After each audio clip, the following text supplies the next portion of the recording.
Right now at 10, a Wisconsin family is left in limbo why their Medicaid coverage has been revoked. And a southern Wisconsin-based clothing business issues layoffs, the impacts being felt across the Duluth Trading Company community. Plus, it's been 17 years since the Lake Delton catastrophe, how residents are still feeling the impact over a decade later. That's all coming up on News 3 Now at 10. Thank you for joining us, everyone. I'm Sarah Carlson. Eric Franke is off tonight. Health insurance, Medicaid, and disability programs can be a big struggle to navigate for families who need the most help. And it's a struggle one family knows all too well. Our Maddie Heimsch shares their story and their fight for their child. Meet Paisley. She's a bubbly, witty kiddo. Paisley's a kindergartner. A kindergartner who's faced more doctor's appointments, checkups, and treatments than most adults in their lifetimes. It seems like we've seen every specialist that exists. Her parents, Alex and Allie, have been navigating her complex diagnoses. Eosinophilic esophagitis, asthma, eczema, tracheomalacia, cyclic vomiting syndrome. Essentially since birth. So when we were finally able to get the biologic injection approved, it was pretty life-changing for her. But recently, Paisley's parents were told the program affording that life-changing care would be stripped away. I got a document stating you are no longer eligible, or we're discontinuing benefits. So I reached out, like, how could this be? I mean, her disabilities haven't changed. Due to Paisley's health complications, she's been receiving benefits from a Medicaid program called Katie Beckett. It serves as wraparound coverage for specialized care, including those life-changing injections. It's really important we maintain our coverage so we maintain access to that medication. When she asked why Paisley was being denied, she said that the Disability Determination Board is a year behind on review.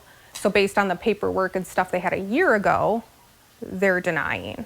But they didn't have the paperwork and stuff a year ago because they only just asked me. But when I asked a Department of Health Services representative, they said neither that board nor the current bureaus making disability determinations are a year behind, leaving Allie to problem solve once again. It just feels like I'm always fighting against a system that doesn't want to support us. And now, hoping to avoid finding a new network of providers for Paisley, Allie's taking matters into her own hands. To request a fair hearing and collect all of this paperwork and argue my case myself in front of an administrative law judge. Preparing to take her fight for her child as far as the courtroom. For now, reporting in Portage, I'm Maddie Heimsch, News 3 Now.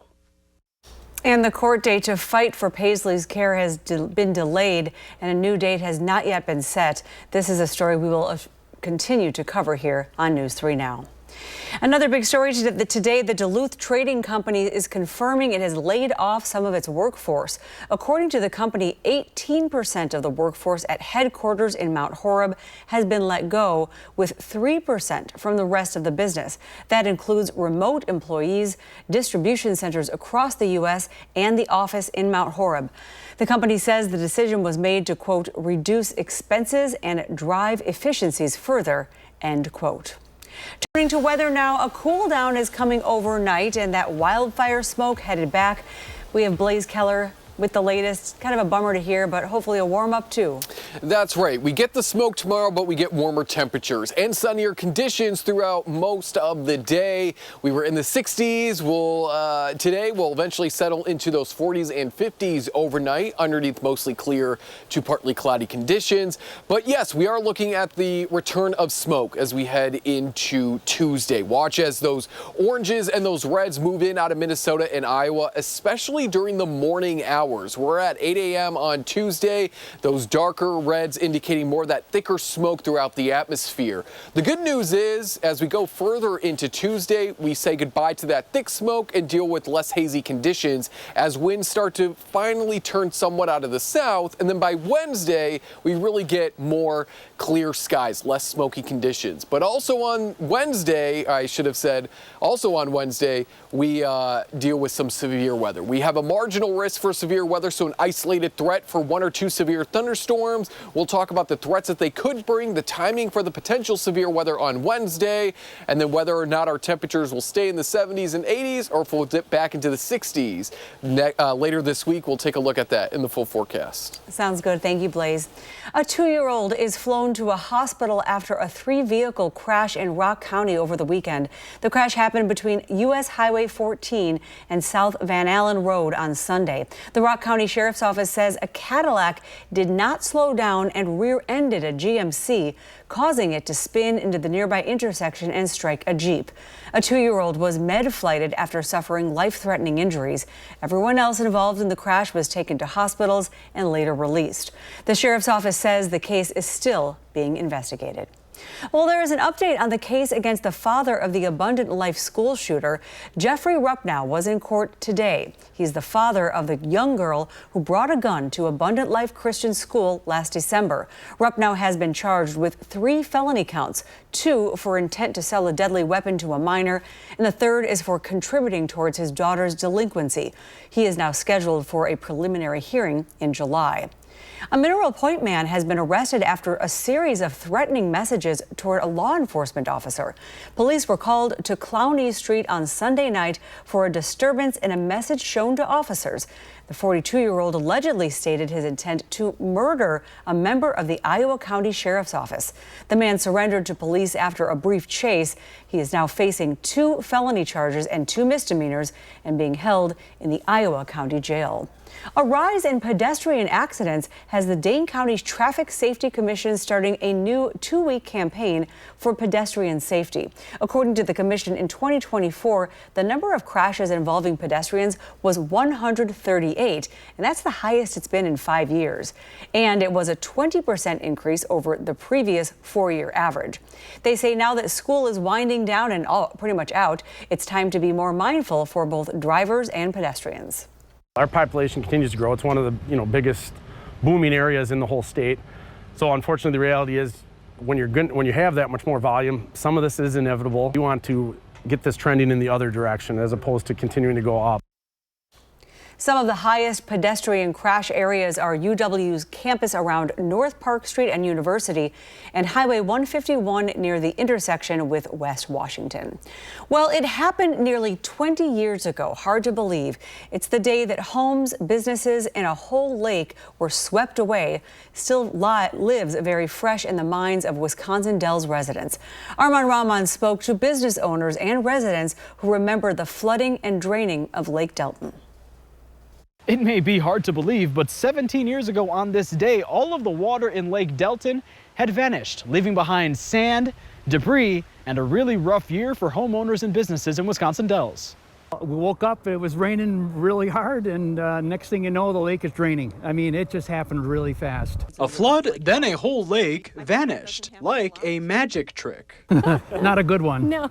Heavy rain had caused Lake Delton to flood and a nearby dam to break. Lake water washed out County Highway A and swept away trees, buildings, and more. A total of 5 homes were destroyed. And the lake businesses like Caribbean Club rely on reduced to a lot of sand and mud. A lot of people come to the area to enjoy the lake and stay on the lake. Not many places have the lake view opportunity, so guests like to come here for that. That big sandy hole caused a big hole in cash in the middle of busy season. It slowed down quite a bit. Again, travelers did come and kind of take their metal detectors and look for things at the bottom of the lake, but it did definitely slowed down and impacted the revenue for the owners here. Dawson Gander's family lake house on the shore luckily made it out unscathed, which meant he joined some residents making the most of the once-in-a-lifetime event. We went out exploring. We found all sorts of crazy things stuck in the mud. We found old paddles. We found rings. We found all sorts of stuff. Over the next year, the lake was refilled and restocked. Debris was cleaned up and County Highway A and the dam were rebuilt, leaving a disastrous year a hopefully distant memory of community rallying together. You know what they say, the show must go on. So even though the lake was gone, there are still plenty of things to do in Wisconsin Dells. Reporting in Lake Delton, Armand Rahman, News 3 Now. Armand, thank you. The total restock, rebuild, and cleanup cost about $10 million, some of which was covered by the federal government. Well, still to come tonight at 10, the Department of Education is spending millions to keep employees on leave. And protesters clash with law enforcement in Los Angeles. The new concerns as hundreds of U.S. Marines are now being mobilized. You're watching News 3 Now at 10. Welcome back. Los Angeles remains on edge for the fourth day of protests over recent immigration raids. Today, California's Attorney General announced plans to sue the federal government over mobilizing national troops. Dana Backus has more. Tension between protesters and law enforcement continued in Los Angeles for a fourth consecutive day after a weekend of at times violent clashes over immigration raids. Family members of those detained during the raids gathered Monday to express their outrage. I was present during the raids. I saw with my own eyes the pains of the families, crying, screaming, not knowing what to do, just like me. On Monday, California's Attorney General said he is suing the Trump administration for deploying hundreds of National Guard members over the weekend, a move he called unlawful. They did so without authorization from Governor Newsom and against the wishes of local law enforcement who are on the ground, actively assessing and responding to the situation in Los Angeles in real time, a situation that didn't warrant the National Guard. In a social media post, California Governor Gavin Newsom also called reports of 700 Marines being mobilized to Los Angeles completely unwarranted, uncalled for, and unprecedented. President Trump's border czar, Tom Homan, has threatened to arrest anyone who obstructs the administration's immigration enforcement effort, including Newsom. In an interview Monday, Governor Newsom encouraged the administration to move forward with his arrest. President Trump had this to say in response. Should he do it? I would do it if I were Tom. I think it's great. Enough is enough. Enough is enough. Protesters also gathered to protest ICE raids throughout the nation Monday, including in Philadelphia, Tampa, and Houston. Danya Backus, CBS News, Los Angeles. And more than 50 people were arrested over the weekend as protesters were ordered to leave downtown Los Angeles by law enforcement. And President Trump's travel ban to the U.S. from a dozen countries is now in effect. The countries include Libya, Sudan, Yemen, Afghanistan, and Iran. It also includes partial restrictions for people traveling from 7 additional countries. The ban does not apply to permanent residents of the U.S. or travelers with existing visas.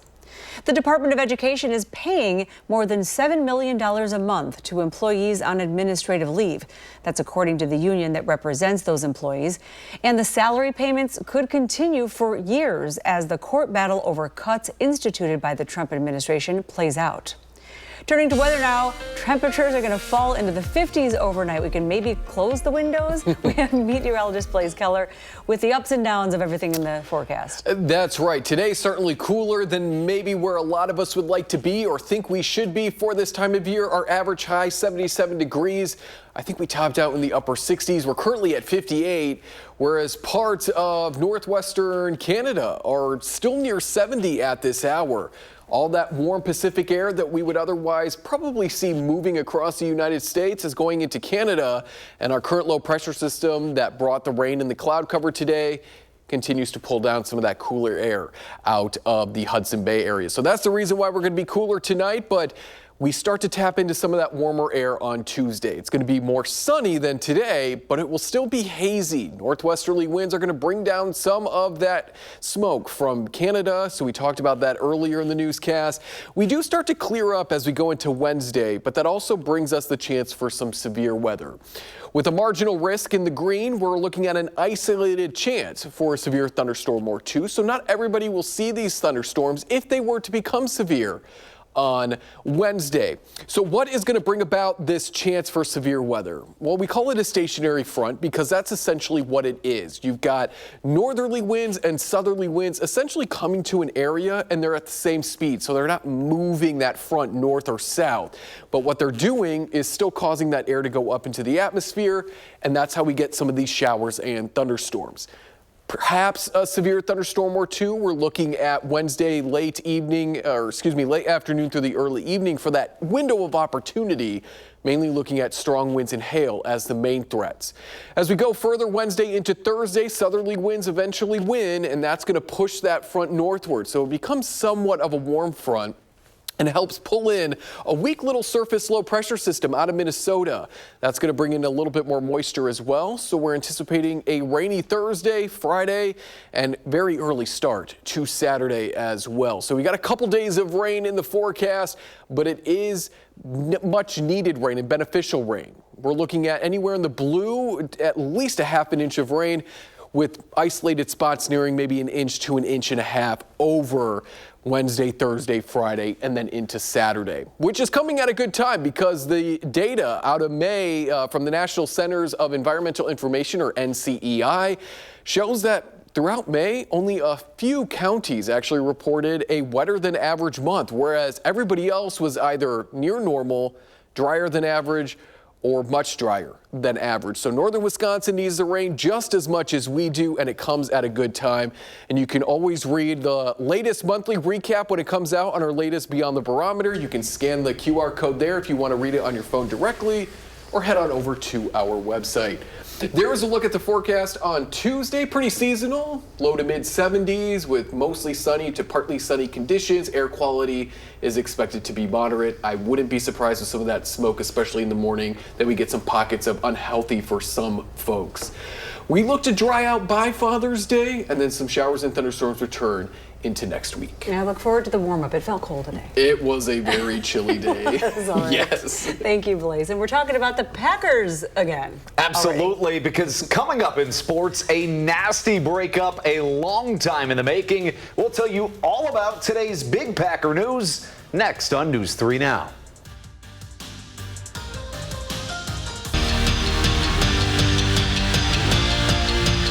Sometimes after a rocky relationship, closure is a good thing. Packer fans got closure today when Green Bay released their all-pro cornerback Jair Alexander. The end of Ja's 7-year tenure with the Packers was plagued by injury and drama. He only suited up for half of the Pack's 68 regular season games over the last 4 seasons. Green Bay tried to work out a way to restructure his contract and even tried to trade him, but decided today to part ways. And all eyes in the NFL will be on Week 8 this season when the Packers head to Pittsburgh to play Aaron Rodgers' new team, the Steelers. In an exclusive interview with News 3 Now, Jordan Love says he cannot wait for that opportunity. It's going to be fun. It's going to be awesome. I'm excited for it. I can't wait to be on different sides, meeting up, and I know we'll talk pregame, things like that, and hopefully we can exchange jerseys after. Well, the Brewers are undefeated against the NL East this year, trying to stay that way against Chris Sale and the Braves. And the Crew cooked up early, an early lead, that is. William Contreras drives in a run, making it 1-0 in the third. But after that, it was bombs away for the Braves. Atlanta up 3-1 in the 8th, and Eli White puts it out of reach. Milwaukee drops the series opener 7-1, the final score. On Thursday, the Madison Nightmares will kick off their second season of softball at the Duck Pond. Year 1, you could say, was a dream come true for Verona native Hillary Blomberg. And the roster that Madison's new head coach, Lexi Godwin, brought in around Blomberg includes players from the nation's biggest powerhouse programs, a formula that Oklahoma coach Godwin hopes will be a nightmare for the rest of the Northwoods League. When the season ended last year, I actually was crying because I couldn't believe how many people were cheering for us. So being able to come back and play for this community of Madison, which I love, being a Badger and everything, and coming to play for the Nightmares is probably the most exciting part. It made softball so fun. I expect us to do big things. Obviously, where I come from, I know championship mindset. I've seen what it's like and what it takes to put a winning product on the field, and I expect to do the same thing here. And for the first time since 2017, Wisconsin women's basketball will take on in-state rival Marquette. The two will renew the I-94 rivalry with a home-and-home series starting later this year in Milwaukee on Saturday, November 8th. And then in 2026, they'll meet at the Kohl Center. The Badgers lead the all-time series against the Golden Eagles 13-10. That's it for sports. We'll be right back with a final check of your First Warn forecast. Tonight, Colbert's all new with Neil deGrasse Tyson and William Shatner. We moved beyond questions, Neil. We're in the Shatner zone now. CBS Tonight. All right, now we're in the zebra zone. A fugitive zebra on the run came into this is hysterical. I mean, I feel sorry because Ed, the zebra, this is the video. Ed got loose from his pen. This is in Tennessee. Happily trotting along like, no, I got this, I'm fine. But this all went viral on social media over the weekend. He was spotted, and then authorities made their move and nabbed the fugitive, so to speak. But I love how the camera. But then this is where I feel bad for. So peaceful though. He does look sort of chill, but that had to be scary. You would think so. I mean, I wouldn't want to be him, but no. You'd got to think every zebra ever has wanted to do something like that, and he'll go back and tell all his friends, I did it. I hope so. And that person driving next to it, what if Ed just went? Yeah, right. He doesn't know what cars do. And they're, I think, much heavier than deer. We're being much nicer to the zebra than they were. Yes, yes. Anyway. It's going to be a little bit warmer tomorrow, to say the least. We're back into the 70s, mostly sunny to partly sunny with that haze sticking around. And we reintroduce some rain chances Wednesday through at least Saturday morning of this week. All right, thanks for watching News 3 Now at 10. Coming up is The Late Show with Stephen Colbert.